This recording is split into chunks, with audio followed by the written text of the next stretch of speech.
대표님, 네. 앞서 잠깐 언급한 대로 지금 현재 소장 직무 대행을 맡고 있는 분이 네. 문영배 재판관 네, 아닙니까? 네. 그런데 이 문영배 재판관이 여러 가지로 지금 논란을 빚고 있어요. 네. 우선 이재명 민주당 대표와는 아주 절친 관계로 네. 너무 친야적인 성향을 갖고 있는 것 아닌가. 그래서 문 권한 대행이 조기 대선으로 그리고 현재도 속도전으로 몰고 가고 있는 것 아니냐. 그 중심에 문영배 현재 소장 직무대행과 이미선 재판관 거기다가 지금 정계선 재판관까지 합류한 상황이다. 이런 논란들을 지금 빚고 있는 상황에서 지난 23일 윤석열 대통령도 참석한 그런 탄핵 심판 과정에서 문영배 재판관이 편파적이었다 할까요? 너무 노골적이죠. 그런 것 때문에 지금 고발까지 지금 당한 상황 아닙니까? 네. 아주 이 김용현 전 장관 측에서 직권남용으로 고발을 하는 거죠. 근데 문영배는 너무 노골적이에요.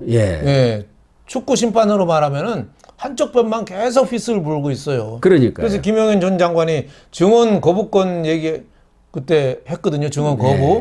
그러니까 이것도 당연한 어떻게 보면 권리거든요. 근데 그러면 재판에 불이익이 있어. 이런 식으로 어떻게 보면 공갈치고 야당 의원들이 재판에 야유하고 하는데 그런 것도 일체 제지를 안 해요. 그러니까 그건 재판관이 탁탁 딱 일반 집어줘야죠. 법정에서는 회정시키잖아요. 그러니까 시위 현장처럼 광화문 광장처럼 그냥 그 재판을 끌고 가는 거예요. 그러니까 이 헌법재판소에서 문영배, 이미선 이거 유명한 좌파인데 이 사람들이 4월 18일에 임기가 끝나잖아요. 그러니까 헌법재판소 윤 대통령에 대한 이 탄핵 심판을 자꾸 속도를 자꾸 내는 거예요. 초스피드로 지금 몰고 가고 있지 않습니까? 진짜 지금 급한 게 뭐겠습니까? 저는 제일 급한 게 한덕수 총리 그 대통령 직무대행 탄핵이 옳은 건지 그때 정족수 과반수 이상으로 탄핵을 했거든요. 대통령 권한대행 200명 이해야 맞잖아요. 이게 판단이 급한데 이 사람들은 지금 빨리 탄핵 판결하려고 윤 대통령한테 불리하게 하려고 그러다 보니까 다음 달 초에는 또 마은혁 그 헌법재판관 그 임명을 빨리 해야 되는지에 대해서 판결을 내린다잖아요. 그건 말도 안 되는 거예요. 마은혁이 오든 말든 무슨 상관이 있습니까? 그게 중요합니까? 박근혜 전 대통령도 그때 8명이 했습니다. 그러니까 이 문영배 같이 이게 덜 떨어진 좌파들 이런 사람이 헌법재판소를 정치적으로 지금 몰고 가는 게 참 문제가 아닌가 이런 생각이 들어요. 재판관이면은 최소한 도덕심, 정의감이 있어서 객관적, 중립적으로 끌고 가야죠. 나중에 판결은 어떻게 내리든지. 근데 문영배는 너무 속이 보입니다. 더군다나 이 문영배 현재 소장 직무대행을 맡고 있지 않습니까? 그러면은 여러 차례 얘기했지만 이 소장 직무대행을 맡은 데다가 가장 선임이기 때문에 이 탄핵 심판을 이끌어 가는데 가장 영향력이 센 사람 아닙니까? 그렇죠. 그런데 이런 오해를 받고 있으면은 자기가 재판관 자체를 심의 자체를 하지 말라는 얘기는 아니지만 권한대행만큼은 내려놓는 것이 회피하는 것이 맞는 거 아니에요? 그 재척 사유 아닙니까? 특수정인과 특수한 관계에 있었다면 이재명 대표하고는 오래된 사이죠. 사시동기, 사법위원선 동기, 노동부밖에 같이 했었고 그 이후에도 끊임없이 이 SNS로 서로 소통을 해왔지 않습니까? 최근까지도 했는데 이게 문제가 되니까 다 서로 거기서 끊어버렸다고 그러던데 거기서도 본인이 자기가 그 그룹에서 가장 왼쪽인 것 같다. 좌빨이 다 이 이야기 아닙니까? 그렇다 한다면은 본인이 현재 소장직만이라도 내려놓는 것이 옳은 것 아닌가 이런 생각이 드는데 그걸 또 끝까지 고수하면서 지금 막 몰고 가고 있는 거 아닙니까?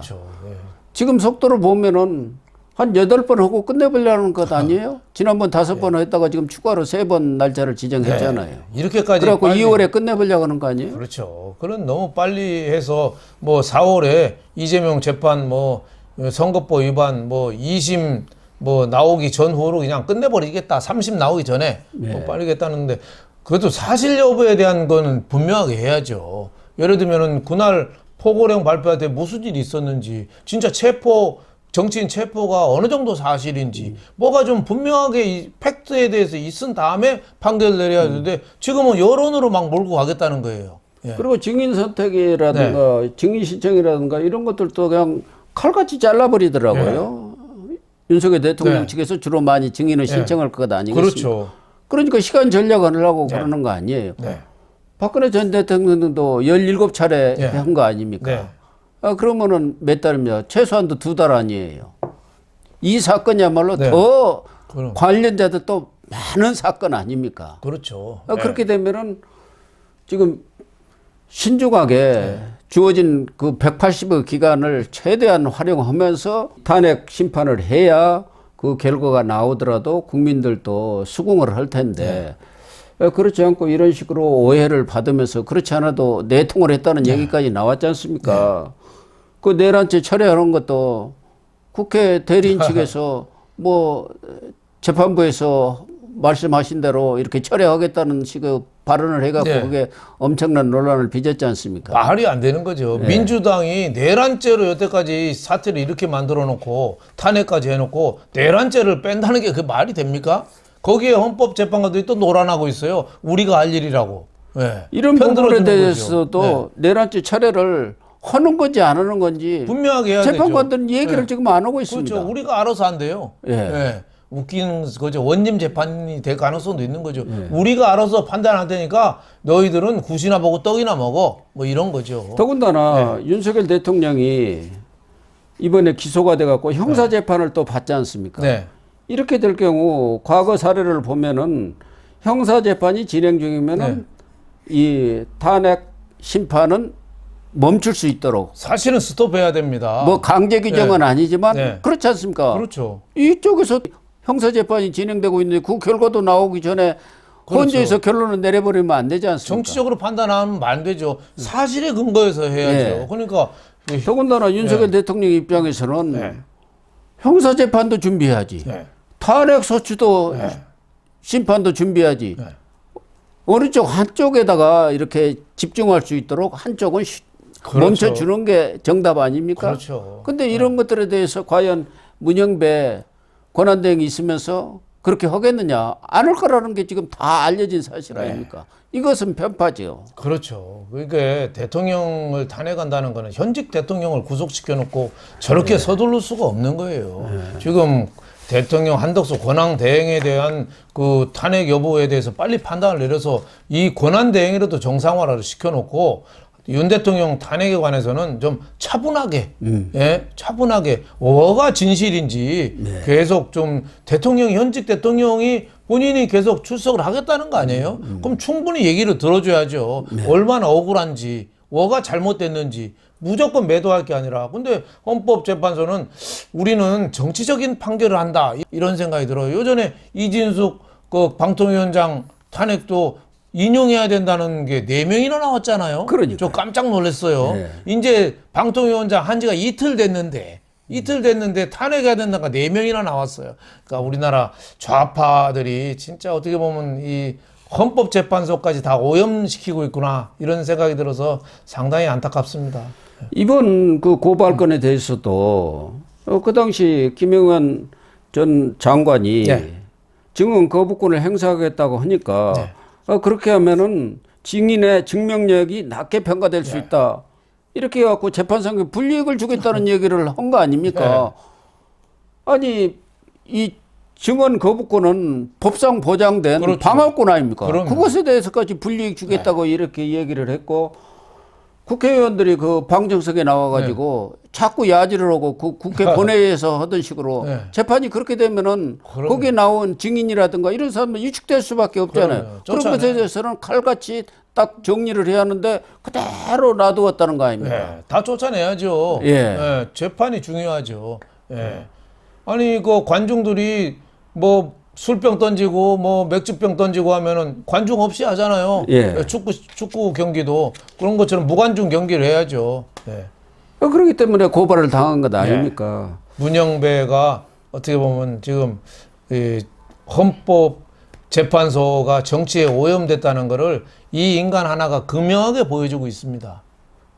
이 문영배가 제2의 권순일입니까? 권순일 비타 500 예. 8번인가 받아먹고 이재명의 선거법 재판 이거 무죄 취지로 파기환송해버린 거 아닙니까?